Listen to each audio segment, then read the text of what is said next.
السلام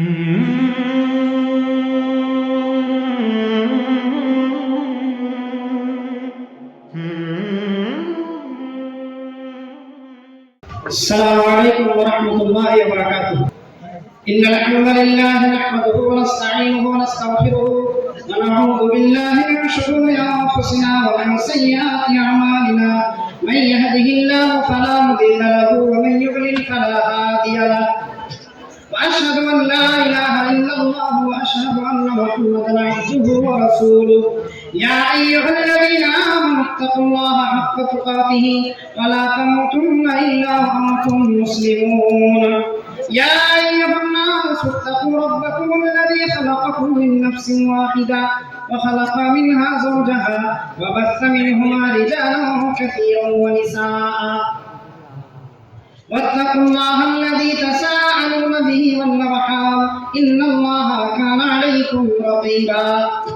يا أيها الذين آمنوا اتقوا الله وقولوا قولا سديدا يصلح لكم أعمالكم ويغفر لكم ذنوبكم ومن يطع الله ورسوله فقد فاز فوزا عظيما. أما بعد فإن خير الحديث كتاب الله وخير الهدي هدي محمد صلى الله عليه وسلم وشر الأمور محدثاتها وكل محدثة بدعة وكل بدعة ضلالة وكل ضلالة في النار. فقد قال الله تعالى في كلامه المجيد وفي الفرقانه الحميد: فإذا قرأت القرآن فاستعذ بالله من الشيطان الرجيم. فأعوذ بالله السميع العليم من الشيطان الرجيم من همزه ونفخه ونفثه. بسم الله الرحمن الرحيم. لقد كان لكم في رسول الله أسوة حسنة لمن كان يرجو الله واليوم الآخر وذكر الله كثيرا. সমস্ত প্রশংসা, সমস্ত গুণগান সেই মহান আল্লাহ পাক রব্বুল আলামিনের জন্য, যিনি আমাদেরকে এই পৃথিবীর বুকে আশরাফুল মাখলুকাত করে সৃষ্টি করেছেন, যার প্রশংসা করে শেষ করা যায়নি, যাবে না, যাচ্ছে না। তাই সংক্ষিপ্ত বলি আলহামদুলিল্লাহ। তারপরে আকায়ে নামদার তাজদারে মাদানী আহমদ মুস্তাফা মুহাম্মদ মুস্তাফা সাল্লাল্লাহু আলাইহি ওয়াসাল্লামের উপর শতকোটি দরুদ এবং সালাম অবতীর্ণ হোক। আল্লাহুম্মা আমিন। আল্লাহুম্মা সাল্লি আলাইহি আল্লাহুম্মা বারিক আলাইহি। আমার সামনে বসে থাকা ছোট বড় দিনদার ভাই সকল এবং পর্দার আড়ালে মা ও বোনেরা, সবাইকে জানাই আমি আমার আন্তরিক শুভেচ্ছা ও অভিনন্দন। আজকে আমি আপনাদের সম্মুখে যে বিষয়টি নিয়ে আলোচনা করব বা যে বিষয়টি আমাকে দেওয়া হয়েছে সেটা হচ্ছে রাসূলুল্লাহ সাল্লাল্লাহু আলাইহি ওয়াসাল্লামের জীবনে আমাদের জন্য রয়েছে উত্তম আদর্শ, উত্তম নমুনা। এই সম্পর্কে আল্লাহ তাবারক ওয়া তাআলা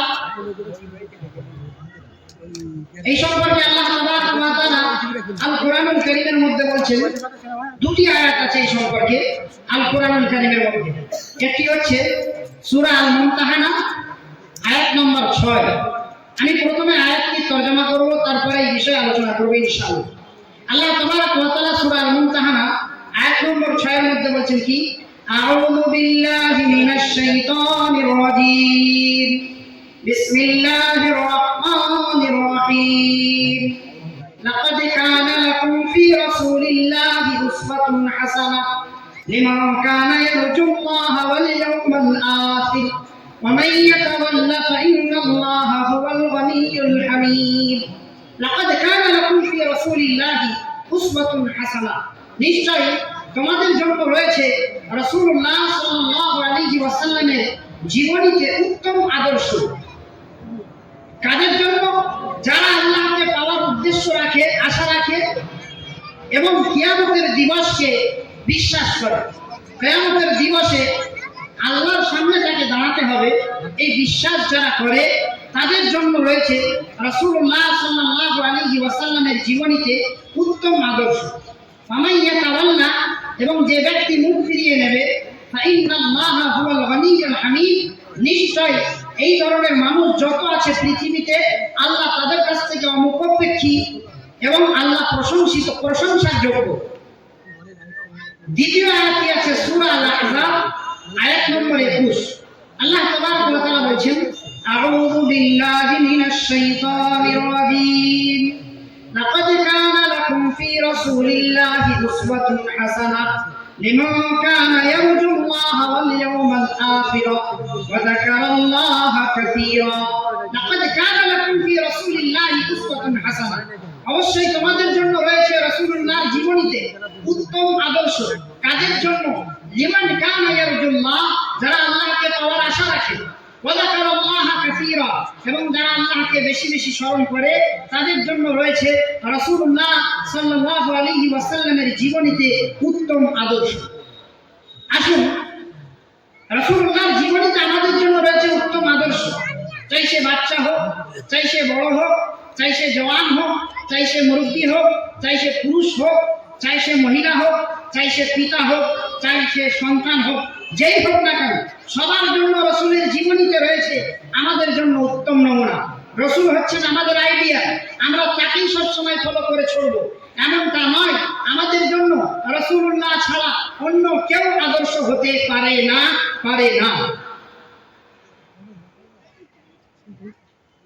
এখন জানবো কথা যে রাসূলুল্লাহ সাল্লাল্লাহু আলাইহি ওয়াসাল্লামই কেন আমাদের জন্য আদর্শ? কারণ তার চরিত্র হচ্ছে অন্যতম। পৃথিবী শুরু থেকে নিয়ে এবং কিয়ামত পর্যন্ত এনার মতো উত্তম চরিত্রের ব্যক্তি আর কেউ হতে পারে না। কারণ এনার চরিত্রের সার্টিফিকেট স্বয়ং আল্লাহ তাবারক ওয়া তাআলা তিনি নিজেই দিয়েছেন। আল কোরআনুল কারীমের মধ্যে বলছেন, আউযু বিল্লাহি মিনাশ শাইতানির রাজীম ওয়া ইন্নাকা লাআলা খুলুকিন আযীম। হে মুহাম্মদ সাল্লাল্লাহু আলাইহি ওয়াসাল্লাম, আপনি হচ্ছেন উত্তম চরিত্রের অধিকারী। আপনার চরিত্র সবচেয়ে ঊর্ধ্বে, যার কারণে যার চরিত্র সবচেয়ে দামি তাকেই আইডিয়াল হিসাবে রাখা হয়েছে, তাকেই নমুনা, তাকেই আদর্শ হিসাবে রাখা হয়েছে। কারণ তার চরিত্র হচ্ছে সবচেয়ে দামি, সব থেকে সুন্দর, যার কারণে আদর্শ স্বরূপ, নমুনা স্বরূপ, স্যাম্পল স্বরূপ। আপনারা স্যাম্পল তৈরি করেন তো, স্যাম্পল অনুযায়ী মাল তৈরি হয়, তো স্যাম্পল স্বরূপ আল্লাহ তাবারক ওয়া তাআলা তাকে আমার আপনার সামনে দাঁড় করিয়েছে। আমার আপনার আদর্শ হবে শুধু একমাত্র মুহাম্মদুর রাসূলুল্লাহ সাল্লাল্লাহু আলাইহি ওয়াসাল্লাম। একটু কথা বলবেন না, দয়া করে একটু কথা বলবেন না, আলোচনা শেষের পরে কথা বলবেন।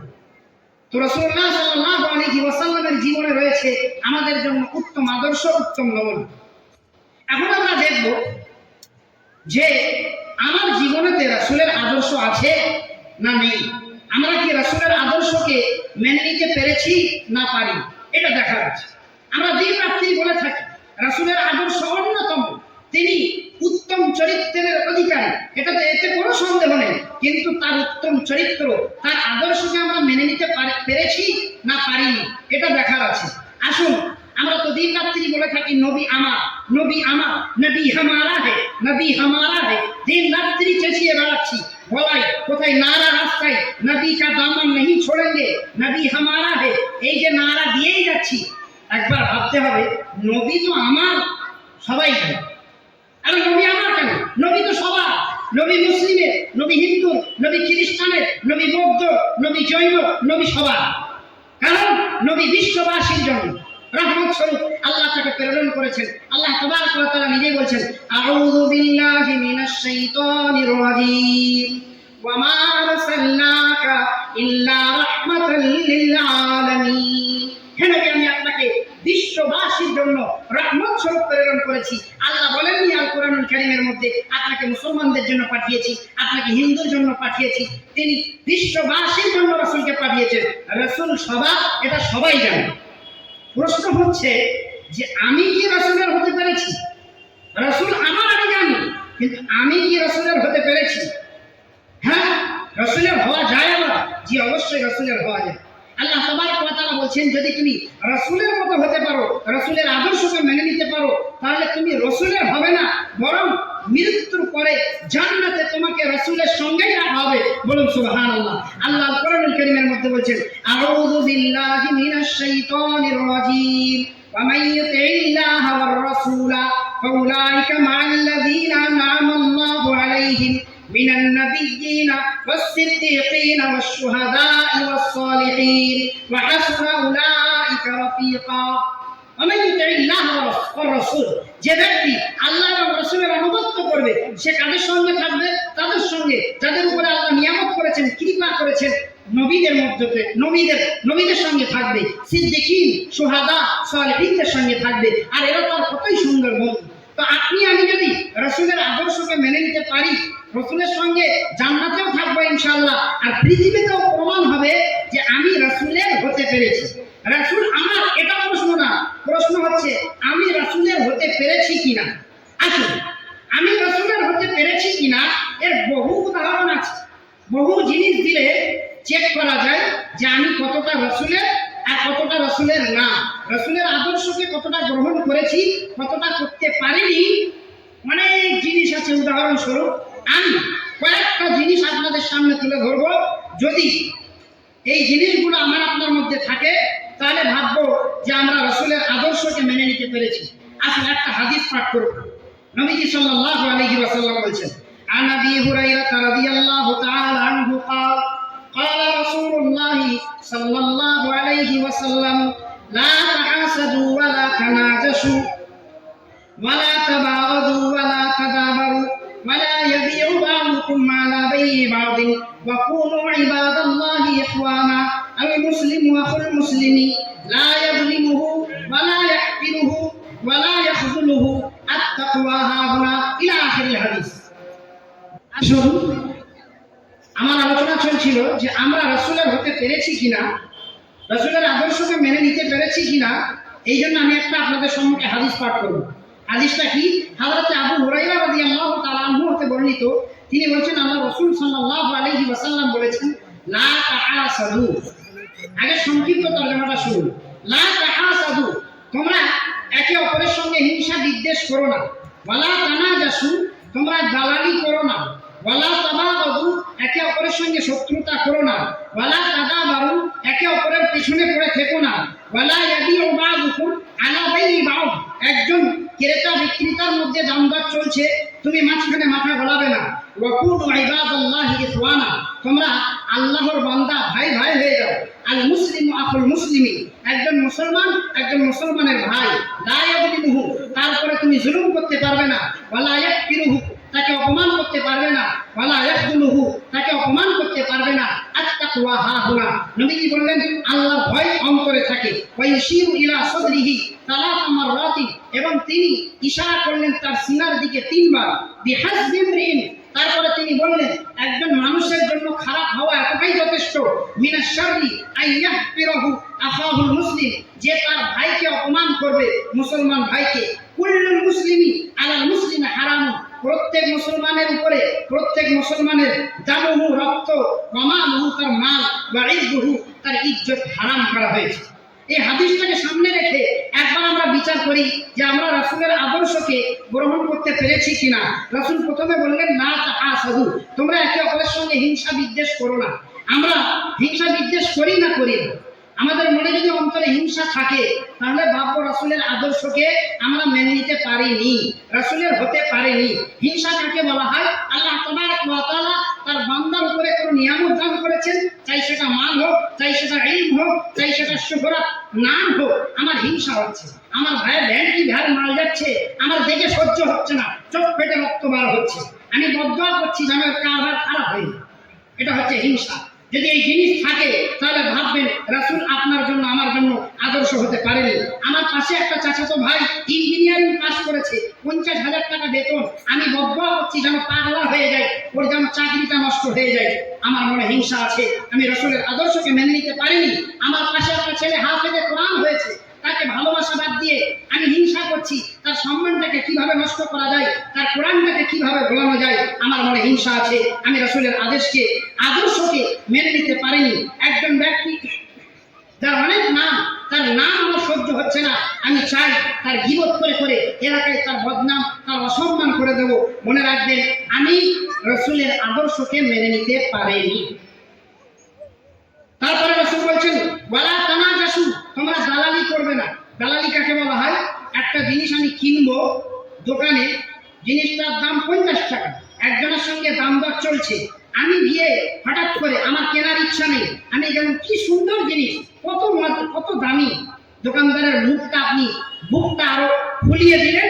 সেই হিসাবে যে কেনার জন্য দরদাম করছিল সে ভয়েতে বেশি দাম দিয়ে তাকে নিতে হলো আপনার কারণে, একে বলা হয় দালালি করা। বলা তাবাগু, তোমরা একে অপরের সঙ্গে শত্রুতা করো না।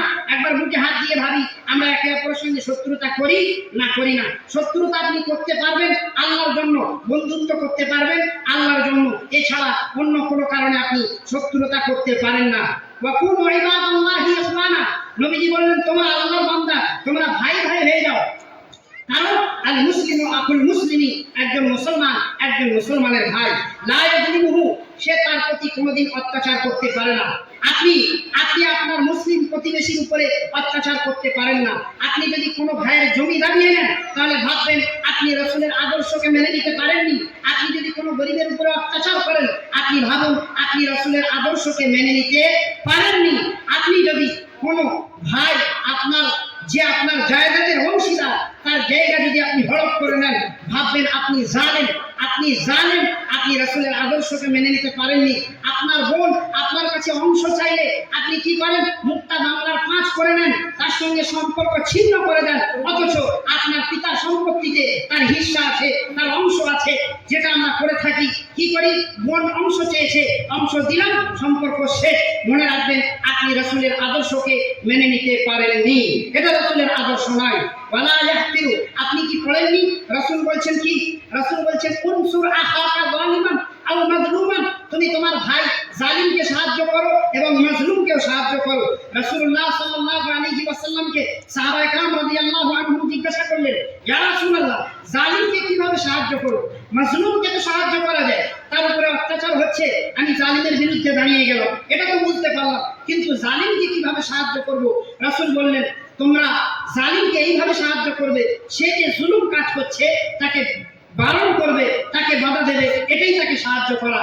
আপনি জালিমের বিরুদ্ধে দাঁড়িয়েছি, মাজলুমের পক্ষে দাঁড়িয়েছি, যদি দাঁড়িয়ে থাকি তো রাসূলের আদর্শকে মেনে নিয়েছি। আমরা জালিমের বিরুদ্ধে দাঁড়াতে পারি না, মাজলুমের পক্ষে দাঁড়াতে পারি না, আমরা জালিমের পক্ষে দাঁড়াই। আমরা জালিমকে সাহায্য করি, জালিমের সঙ্গে জুলুম করে আমরা জালিমের সাহায্য করি। যদি এমনটা করে থাকি মনে রাখবেন শুধু নবী আমার বললে কোনো লাভ নেই, কারণ নবীর আদর্শ, রাসূলের আদর্শ আমার মধ্যে নেই। ওয়ালা ইয়াহতিরুহু, তুমি কাউকে অপমান করতে পারবে না। তুমি মাজলিসে আম বা গোপনে কোনো মানুষকে অপমান করতে পারবে না, কারণ তোমার দ্বারাই যদি কারণ সম্মানে আঘাত হয় তাহলে তুমি রাসূলের আদর্শকে মেনে নিতে পারোনি। কারণ রাসূল বলছেন মান সালিমাল মুসলিমুনা মিন লিসানিহি ওয়া ইয়াদিহি, মুসলমান সেই যার জবান দিয়ে, যার হাত দিয়ে অন্য মুসলমান সংরক্ষিত থাকে। আপনি বলুন আপনার হাত দিয়ে জবান দিয়ে কি অন্য মুসলমান সংরক্ষিত আছে? আপনি জবান দিয়ে তার বিরুদ্ধে বলে বেড়ান, আপনি জবান দিয়ে মানুষের সামনে তাকে অপমান করেন, যদি হাত দিয়ে ক্ষমতা থাকে হাত দিয়ে করেন, চটকানা থাপ্পড় মেরে তাকে অপমান করেন, তাহলে মনে রাখবেন নবী আমার বলে কোনো লাভ হবে না, কারণ নবীর আদর্শ আমার আপনার জীবনের মধ্যে নেই। নবীজি বলছেন আত্তাকওয়া হাহুনা, আল্লাহর ভয় অন্তরে থাকে। তারপরে তিনি ইশারা করলেন আঙুল দিয়ে তার অন্তরের দিকে 3 বার, তারপরে বললেন একজন মানুষের জন্য এটাই যথেষ্ট যে সে তার ভাইকে খারাপ হওয়ার জন্য, এটাই যথেষ্ট যে সে তার মুসলিম ভাইয়ের ইজ্জতকে নিয়ে খেলা করে, সে হচ্ছে জালিম বা তার জন্য খারাপ হওয়ার জন্য এটাই যথেষ্ট। নবীজি বললেন কুল্লুল মুসলিমি আলাল মুসলিমি হারামুন, একজন মুসলমানের জন্য হারাম করা হয়েছে দামুহু, তার রক্ত, ওয়া মালুহু, তার মাল, ওয়া ইরদুহু, তার ইজ্জত। আপনি ভাবুন আপনার দ্বারাই আপনার কোনো ভাইয়ের মাল তো হেরফের হয়নি, আপনার দ্বারাই আমার কোনো ভাইয়ের ইজ্জতে তো আঘাত লাগেনি।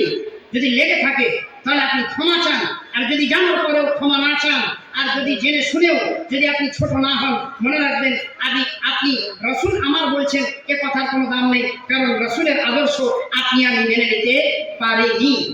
একজন বিখ্যাত মুহাদ্দিসকে একজন ব্যক্তি তিনি বলছেন যে আমাকে একটু উপদেশ করো।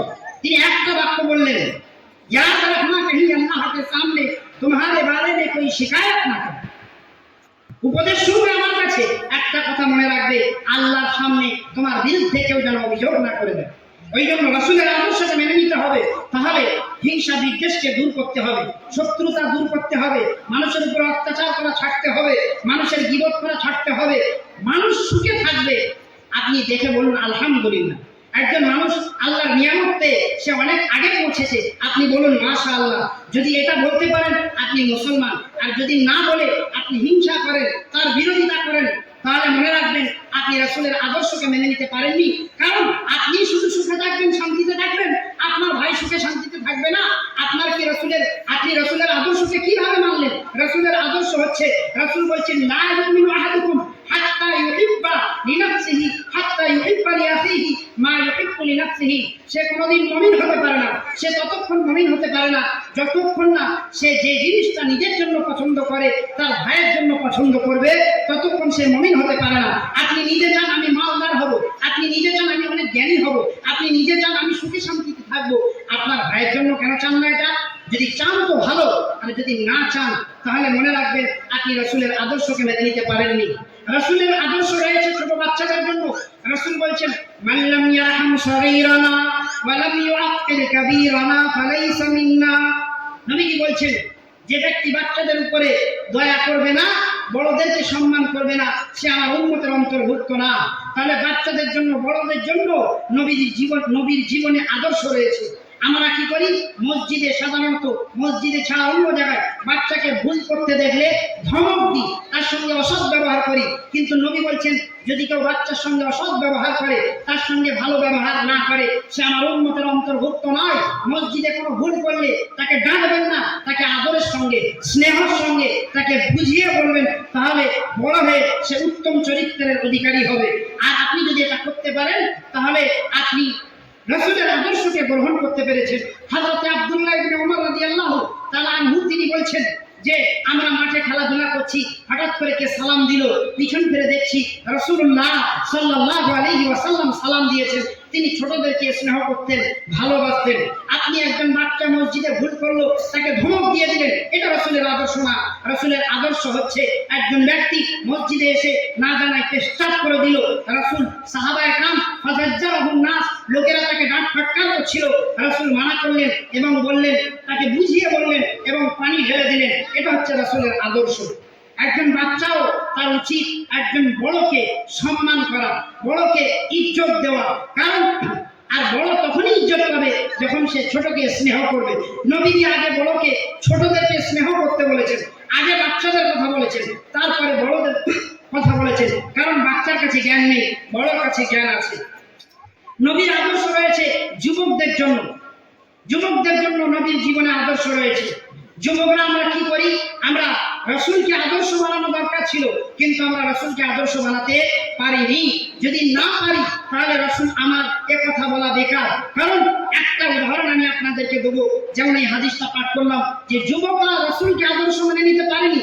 সহিহ হাদিস, নবীজি সাল্লাল্লাহু আলাইহি ওয়াসাল্লাম একজন বাচ্চাকে দেখলেন যে তার চুলটা চারিদিকে নেড়া, তার মাথাটা মাঝখানে চুল। রাসূল তাকে এইভাবে চুল রাখতে মানা করলেন এবং তিনি বললেন, হয় সম্পূর্ণ চুল কেটে নাও, আর নয়তো সম্পূর্ণ চুল রেখে দাও। এটাকে আরবিতে বলা হয় কাজা, নাহা আনিল কাজা। রাসূলুল্লাহ সাল্লাল্লাহু আলাইহি ওয়াসাল্লাম এইভাবে চুল কাটতে বারণ করেছেন। একবার এই হাদিসটাকে যদি সমাজে ফেলে দিই, যুবকদের সামনে ছুঁড়ে দিই, তাহলে দেখতে পাবো 190টা যুবক তার জীবনে রাসূলের আদর্শ নেই। তার চুলটা হচ্ছে ইহুদিদের মতো, নাসারাদের মতো, মুহাম্মদুর রাসূলুল্লাহ সাল্লাল্লাহু আলাইহি ওয়াসাল্লামের মতো নয়। রাসূলের জীবনীতে রয়েছে যুবকদের জন্য আদর্শ।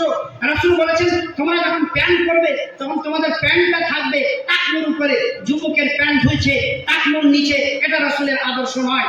রাসূল বলেছেন তোমরা ঢিলা ঢালা কাপড় পরবে, যুবক করছে ফিট প্যান্ট, এটা রাসূলের আদর্শ নয়। যুবক কি করছে? ছেঁড়া প্যান্ট পরে, ছেঁড়া প্যান্ট পরে মসজিদে যাচ্ছে, সেখানে গিয়ে সালাত আদায় করে, এটা রাসূলের আদর্শ নয়। মনে রাখবেন যুবক, যে তুমি তোমার জীবনটাকে, তোমার জীবনের সামনে আইডিয়াল হওয়া দরকার ছিল মুহাম্মদুর রাসূলুল্লাহ সাল্লাল্লাহু আলাইহি ওয়াসাল্লাম, সেখানে তুমি তোমার জীবনের আদর্শ বানিয়েছো শাহরুখ খানকে, সালমান খানকে। এটা তোমার জন্য উচিত না। কারণ তোমার হোয়াটসঅ্যাপে চ্যাটিং, তোমার মোবাইলে কথা বলা, হারাম সম্পর্ক অবৈধ সম্পর্ক করা এটা রাসূলের আদর্শের মধ্যে পড়ে না, এগুলো রাসূলের বিরোধিতার মধ্যে পড়ে। অতঃপর যুবকদের উদ্দেশ্যে বলছি, তোমার জন্য রাসূলের জীবনীতে রয়েছে উত্তম আদর্শ।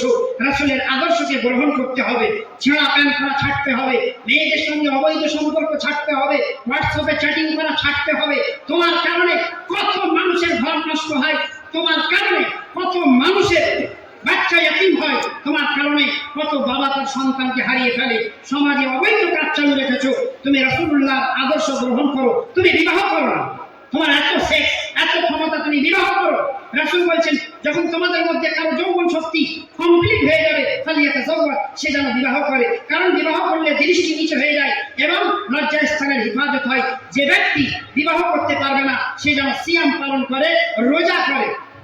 আমরা রোজা না করে কি করি? অবৈধ সম্পর্ক করছি। যাকে আপনার ভালো লাগে আপনি বিয়ে করুন, আপনি বিয়ে করুন। তো যুবকদের জন্য রয়েছে রাসূলুল্লাহ সাল্লাল্লাহু আলাইহি ওয়াসাল্লামের জীবনীতে আদর্শ। যদি তোমার এমন কাউকে ভালো লাগে, তুমি অবৈধ সম্পর্ক না করে তাকে বিবাহ করো। কারো ঘর নষ্ট না করে তুমি তোমার জন্য একটা ভালো পাত্রী দেখে বিবাহ করে নাও। শয়তানি কাজ সমাজে ছড়াবে না। রাসূলুল্লাহ সাল্লাল্লাহু আলাইহি ওয়াসাল্লামের জীবনীতে রয়েছে তোমার জন্য আদর্শ। মহিলাদের জন্য, মেয়েদের জন্য রয়েছে রাসূলুল্লাহ সাল্লাল্লাহু আলাইহি ওয়াসাল্লামের জীবনীতে আদর্শ। একবার দেখি, একটা হাদিস শুনবো, এই হাদিসের দ্বারাই বোঝা যায় কিনা যে মেয়েদের জীবনীতেও মেয়েরা রাসূলের আদর্শকে মেনে নিতে পেরেছে কিনা। রাসূলুল্লাহ সাল্লাল্লাহু আলাইহি ওয়াসাল্লাম বলেছেন, লানাল্লাহুল ওয়াসিলা আল মুস্তাওসিলা, যে ব্যক্তি, যে মহিলা চুলের সঙ্গে চুল কিনে বাঁধে এবং চুলকে বড় করে, এই মহিলাকে আল্লাহ অভিশাপ করেছেন।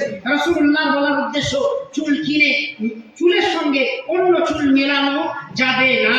যদি কোনো মহিলা মিলিয়ে থাকেন, ভাববেন রাসূলের আদর্শকে সে মেনে নিতে পারেনি। যারা বুড়ো বেলায় করে, যারা আরো বিভিন্ন ধরনের মেকআপ করে, বেপরদায় বাইরে ঘুরে বেড়াচ্ছে, তাদের উদ্দেশ্যে বলছি, যদি এমনটা হয়ে থাকে, এটা রাসূলের আদর্শ না। যদি রাসূলের আদর্শকে মেনে নিতে হয়, তাহলে পর্দার মধ্যে থাকতে হবে, হিজাবের মধ্যে থাকতে হবে, ফোনে কথা বলা ছাড়তে হবে, অবৈধ সম্পর্ক ছাড়তে হবে। তোমার কারণে একটা সন্তান নয়, একটা সমাজ নষ্ট হয়ে যায়। মনে রাখবেন, রাসূলুল্লাহর জীবনীতে রয়েছে মেয়েদের জন্য আদর্শ। যখন রাসূল বলছেন, একজন মেয়ে তার আব্বা যখন তাকে জিজ্ঞাসা করে বিবাহের জন্য, অমুক ছেলের সঙ্গে তোমার রিশতা তৈরি করা হলো, তাহলে সেই মেয়েটা লজ্জাতে হ্যাঁ বলতে পারে না। রাসূল বলছেন, ইদনুহা সুমাতুহা, তার অনুমতি হচ্ছে তার চুপ থাকা। আর এটাই কি তার অনুমতি হয়ে যাবে?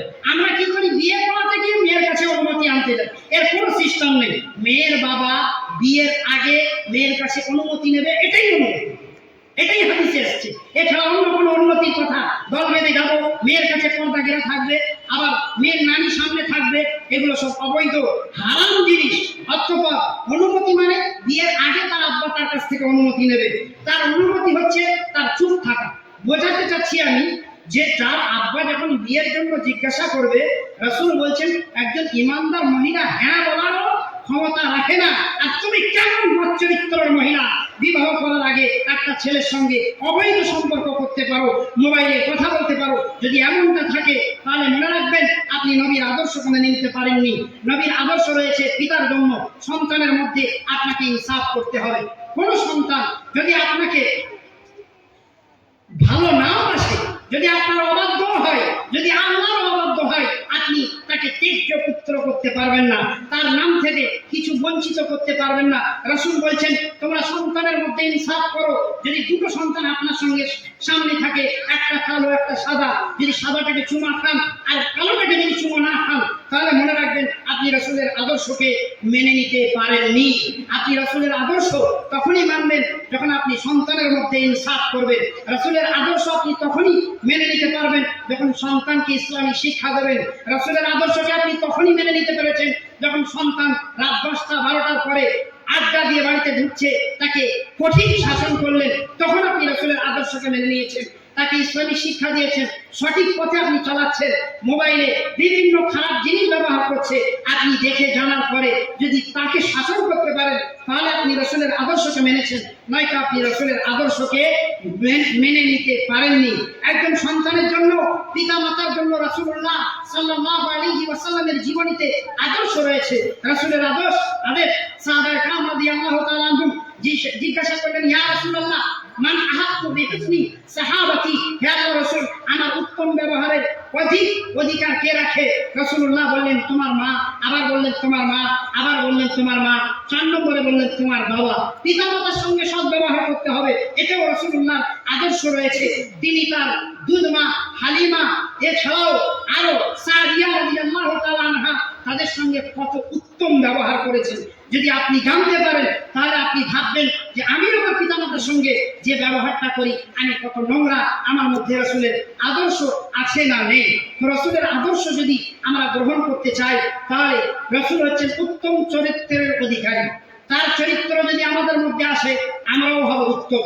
ওয়ালা তাহিনু ওয়ালা তাহজানু ওয়া আনতুমুল আ'লাউনা ইন কুনতুম মুমিনিন। তোমরা ততক্ষণ অপমানিত হবে না, দুঃখিত হবে না, তোমরাই থাকবে সবচেয়ে উঁচু যদি তোমরা মুমিন হও। মুমিন হওয়ার জন্য রাসূলের আদর্শকে নিজের জীবনে আনতে হবে। শুধু নামাজে গিয়ে আর রাসূলের পদ্ধতিতে নামাজ পড়লে রাসূলের আদর্শ গ্রহণ হয় না, বরং সমাজ থেকে নিয়ে আত্মীয়তা সম্পর্ক থেকে নিয়ে, ভাইদের সঙ্গে থেকে নিয়ে, প্রতিবেশীর সঙ্গ থেকে নিয়ে, আপনার লেনদেন থেকে নিয়ে, ব্যবসা বাণিজ্য থেকে নিয়ে প্রত্যেকটা কাজে যদি রাসূলের আদর্শ আমার জীবনে থাকে তাহলেই আমি মুমিন। আর যদি রাসূলের আদর্শ না থাকে তাহলে নবী আমার এই কথা বলার কোনো দাম নেই, কারণ আমি নবীর হতে পারিনি। তো নবী আমার করবেন না, আমি নবীর কিনা এটা দেখার আছে। আমাকে নবীর হতে হবে কিভাবে?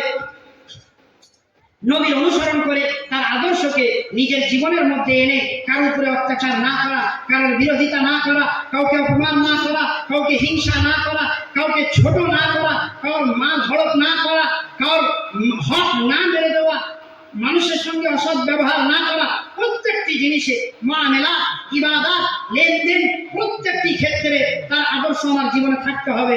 তাহলেই হবে আমি সফল কাম।